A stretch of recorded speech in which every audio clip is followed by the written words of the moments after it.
right, so we have a little treat for you. So this is a coaching call from the Agency Owners Association. This is a group that Neil and I have for agency owners to help you grow faster. So if you're in the agency space, you are a services business, this is applicable to you. It's a little preview of a call. It's probably 10-15 minutes or so, and you get a sense for what it looks like to be in the group. If you want to learn more about the group, you can go to marketingschool.io/agency. Again, it's marketingschool.io/agency.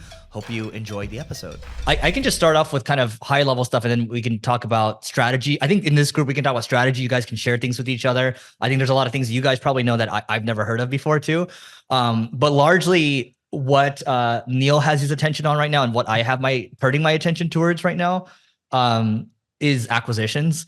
We're not in a good economy. I don't believe we're in a good economy, and maybe it gets worse, right? But if it gets worse, then that means people become fearful, and then that's your chance to get greedy, right? So Warren Buffett over here, he's a guy over here, right? Little statue.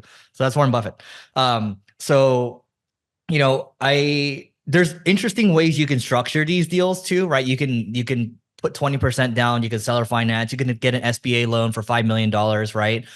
Just need to make sure you're profitable, you're in good standing. You can build a platform if you want, go to private equity, and you can build a platform to go acquire other agencies. So there's a lot of ways you can play the game. You can do like a leverage buyout and just buy them out using their own cash flows, right? And so I think there's going to be room for consolidation. And the problem that I'm wrestling with, that I just spoke to my coach about, we had like a 1.5 hour session, is I wrote this entire thesis on M&A about where, we're planning to go. But also, like, I wrote a counter thesis to that around AI, right? I do believe a lot of people are going to lose their jobs. But I think the agency of the future is maybe if you have, I think everyone here has high standards, right? You have super high standards with their people. You're only hiring the top 5% of people that think strategically, that are super innovative, super creative. And then they're running, 50, 100, thousands of these AI agents per client. And you're building campaigns that way, right? So I might be a little optimistic with this, but I think that's like the next 5 to 10 years. And so that's why, internally we're building product right now. And then we're trying to figure out how we want to play this. Because if we play it too soon, then all of a sudden we're going to have to cut all these people, right? And I don't want to deal with that. And I don't think you guys want to deal with that either. So that's my little thought that I'll just throw out there into the ether. And then, let's just talk through challenges and whatever. Just give me an open conversation. I'm in a unique space. The one thing I'll just say is that I don't know who's familiar with what we do over here at All Terrain, but we're like a real world marketing agency, experiential, guerrilla, all that stuff. So it doesn't affect me as much as someone who's doing SEO and all these other things, digital, let's just say. Because it's very hard for AI to replicate the real world. Although, I'm taking notes from your podcast, from all these calls of like, how can I apply it to be more efficient or be aligned with my customers and things like that. But I just want to throw it out Adam, there. I'm kind of not a part of it. Did you see what Sam Altman said this week? No. So he believes that in-person experiences are going to become way more valuable in the next 5-10 years, right? Because a lot of stuff is becoming AI. So stuff that you're doing is going to become more valuable. And everyone just, if you're looking to do experiential stuff, Adam actually just works with agencies. Then you just go to him and he builds out all these things. So I think, Brendan, this seems interesting because you seem to do a lot of in-person things as well. So, going to someone like an Adam, there might be an angle there. I don't know. So. Was that on the All In podcast interview or someplace else? No, he said it on someplace else. I haven't watched the thing yet, but I think it's interesting because, at the end of the day, I think what we realized in the last 4 years is like, it's all about people, right? Your family, your friends, and then even your coworkers, like you want to see them in person. So yeah. Well, I'm going to find it and I'm going to do a post around that. Thank you. Yep. Eric, milk that to your benefit. You go. What'd you say, Brendan? I'm saying milk that for your benefit while you can. Go for it, Adam. Yeah. Drive ads towards that thing. I'm in chat, like a group with a couple of agency owners that are like, just scraping $1 million, the other people in the group. And on the SEO side, a couple of them have like their SEO businesses are falling apart. We are not having that experience right now at all. Like our SEO business is up from 178,000. Sorry, no, that's the wrong. I have a new model that I just got built by our new fractional CFO, and I have no idea how to use this damn thing. It's up like 70% year over year though. Right. And I'm just curious if anybody's got like headwind experience with SEO right now, because I'm not worried about advertising, but with all the stuff that's going on in the SEO side, I want to know what y'all are seeing. David, you're gonna say something. David's in the content SEO space, so David, I don't know if you want to add in, perhaps Mario too, but go ahead, David. We're also feeling tailwinds. Like we have record number of leads coming through, like legit enterprise logo leads, and all of them seem to be they do want help. It's like they're just figuring out like better agencies to work with, and I think it's I mean it's kind of mean to say, but I think it's the lower quality agencies that are missing out right now. Yeah. I think it's to David's point. That's what we're seeing too. It's quality. I think you guys get on these discovery calls, or you listen to these discovery calls. It's like, if you just know what you're talking about slightly more than all these other agencies, then you're good to go. It's hard to find SEO agencies that do good work. Yeah, I mean, I'll ask the basic question like, tell me about your ICP and your personas, and they're like, you're the first person to ask that question. I'm like, are you serious? Like, what are other people asking you about? Yeah. Now, I have a quick question. The reason for it is it because people are freaking out because of AI and the Google algorithm, or they see opportunity? Like what's driving it? Yeah. I think that's it. AI and search, and people are like, Google's dying, and they've lost 0.1% of market share over the last year. Like of their 91% market share ad you. Like I can also add a couple more points. So in addition to AI, which is definitely the culprit here, we see that B2B SaaS is down dramatically due to the withdrawal in funding, meaning that teams are getting leaner, fewer BDRs calling phones, response rates are 50% down, CPCs are getting audited for the first time ever since the big boom, so over the past 5 years, and customer acquisition costs in some cases are up to, I think the latest report by Chris Walker I saw was something like $41,000 customer acquisition cost with CPC, with paid ads, in addition to follow-ups and demos and everything else on top of that. So most SaaS cannot, like, their CAC payback time is 5 or 6 or 7 years, and most customers simply don't Enterprise SaaS sit around. Yeah, pretty much. So yeah, all of those things combined are leading to that. And on our end, we also saw a rapid bump in SEO contracts over the past year.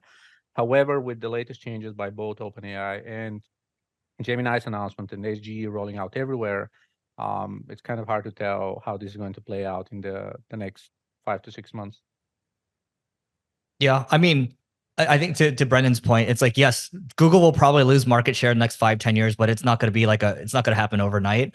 The AI overview stuff, it's I don't know, I don't know how much you guys have tested it, but it's like, it seems that they're pulling from like LinkedIn Pulse answers, right? A lot of Reddit answers and core answers. So the SEO game is always changing, right? So as long as like it seems like everyone here is ahead of the game, then people will trust you, and then like good work never goes away.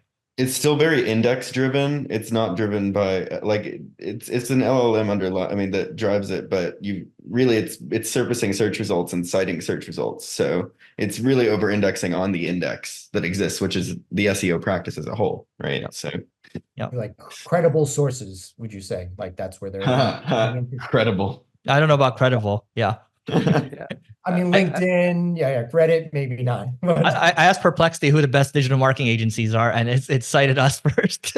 It's complete bullshit then. Yeah, it's bullshit. So, so not saying we suck, but I'm just saying I don't think we're the necessarily like top number one. You know what I mean? So, all right, everyone. Quick message from the Agency Owners Association. So this is the peer group for agency owners that Neil and I both put together. This is for people that are doing 6 figures, 7 figures, 8 figures, even 9 figures as well. And we're all here to help you grow your agency faster. In this group, we share leads, we share learnings with each other. It's a community where people can ask questions, their most burning questions, personally, professionally. We'll share templates, reports, things like that. We're constantly adding more value to the group. I will tell you that the price is continuing to increase. The good news is that there's no long-term commitment. So you can just learn more by going to marketingschool.io/agency. Once again, that's marketingschool.io/agency to learn more. And we hope to see you inside. Yeah, I kind of wanna add to that. So yes, it's over indexing on indexing. That's a fact, but it's working in pretty mysterious ways. Like normally with the standard Google Brain or any of the latest major Google algorithms, they're relying quite a lot on backlinks, which is completely normal. So PageRank and everything that followed afterwards, domain authority, domain rating and stuff. And right now what we're seeing with both, GPT-4o and Gemini and Claude and Grok, they're picking one or two resources and relying on them 100%. Yeah. So what we see actually, and to your point, Eric, I looked up the best WordPress agencies in the world, and like several similar searches yielded completely different results. Two of them ranked Syed's WP Beginner Pro sites on top, and it launched 30 days ago. I got to tell him that. Brand new. Yeah, it's literally brand new. I posted it on Twitter like the other day. It's literally brand new. So Open GPT-4o just picked a press release from somewhere and said, okay, this is the #1 source. They're not linked elsewhere, right? So what I'm saying is it's kind of a hit or miss. There may be directories like Quatch or other listicles of top 50 agencies and stuff. So normally if you're listed in 30 of the 40 listicles, you're always going to be on top. In this case, it's a hit or miss, so it really depends on which one specific article does the LLM pick to yield back to you, which is super weird. Yep, it's weird. We'll see how it goes. David, you had something to say or a question? You might have forgotten it. I don't know. I was gonna ask about your decision to build product again, because I know you did that in the past and you kind of decided to sunset it. And and the question's coming from a place of we're trying to build some internal tooling, not planning on making it external, but we have like a pretty healthy balance sheet and trying to figure out where to invest capital right now. Yeah, I did a spot check with my coach because he's seen when I worked on too many things that were unrelated. So just a little background here. The software that we're working on a couple years ago, it was, even though it was generating I think 600K in ARR, it was losing 100K a month, right? And would we have made it work? Probably, but I wanted to focus on single grain instead. We probably had to. I was spending a lot of my balance sheets, right? Personal balance sheet to fund the thing, right? And so now the way we have it going is we are building. We're first focusing on a product that will set auto optimizations from a CRO standpoint. So we're going to focus on CRO first and see how that goes, right? And I've talked to a couple of other people that are interested in it. And then David, one question that we're asking, like if I appear on like a really big like prospect call, I'll just ask like, hey, like if you had unlimited resources and you had unlimited money, what's the one solution you like to have to solve your customer acquisition problems, right?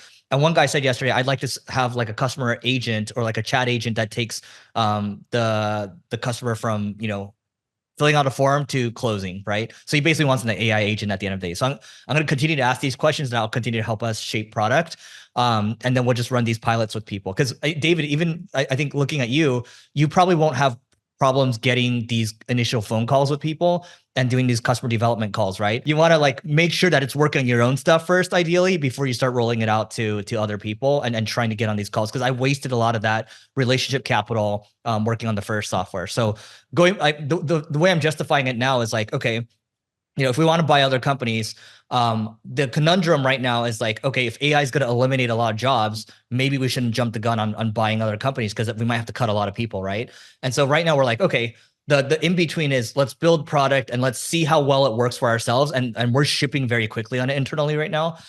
If it works really well, we'll start to roll it out to a couple other people, and then we'll move into other areas, right, where we can automate. Because a lot of the things we do can be automated at the end of the day, and we just want to see if we can have like an entire customer acquisition platform that can do it. And that's very optimistic, but we'll see how it goes. I want to take a second to tell you about my podcast co-host agency, so NP Digital. So Neil Patel Digital. What they do is they do a whole host of marketing services, and they are global. They're worldwide. They have SMB services as well. They have mid-market to enterprise services as well. They cover the entire gamut. So you can just go to mpdigital.com to learn more about it. And now back to the episode. I've had a pressing issue come up or question that I wanted to pose to the group, if that's okay. Or all right, cool. The question is, how do you know before you take on your client, how do you know that they're a good fit for your company? Because throughout this whole process, you want these customers, but sometimes they have things going on at their company. They're disorganized, or they're not as well funded, or who knows what's going on there. There could be a toxic environment. That was what happened with me. I realized after I took on this client, there was a lot of infighting between departments. And my question to you is, are there like secret questions or insights that I could apply when I'm trying to figure out if they're a good fit for all terrain? So we just want to throw that out to the group to see if how you guys tackle that, if at all.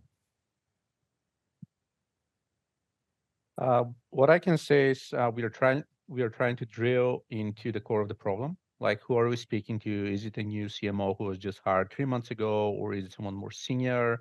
What is the previous backstory? What does their team look like? And normally you see a lot of flows in that process, right? If there's a lot of churn of marketing managers or so, big red flag, probably not a good fit. If they had a massive layoffs of the marketing team, probably short resources, or maybe not paying on time and stuff. So it's more about, what does the team look like? What happened with the project previously?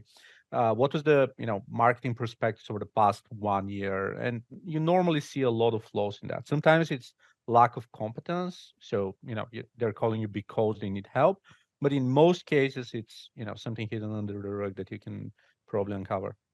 I just asked them what's a home run in the first 90 days. I mean, that's one of them, right? It's because then it shows you what their expectations are. And it shows you how smart they are too, because sometimes they'll give you a dumb response, like, we want to increase our traffic by like 1 million in 90 days. And so I think that goes a long way. And then you ask, then you there's some threads you can pull on, because they're going to tell you a story there, and you can be like, okay, well, why do you want to hit this goal? Well, okay, what resources have you used so far to get there, right? And then so you can, I think you go just the 5 whys, like why. The home run question works really well for us personally. Love it. Thank you.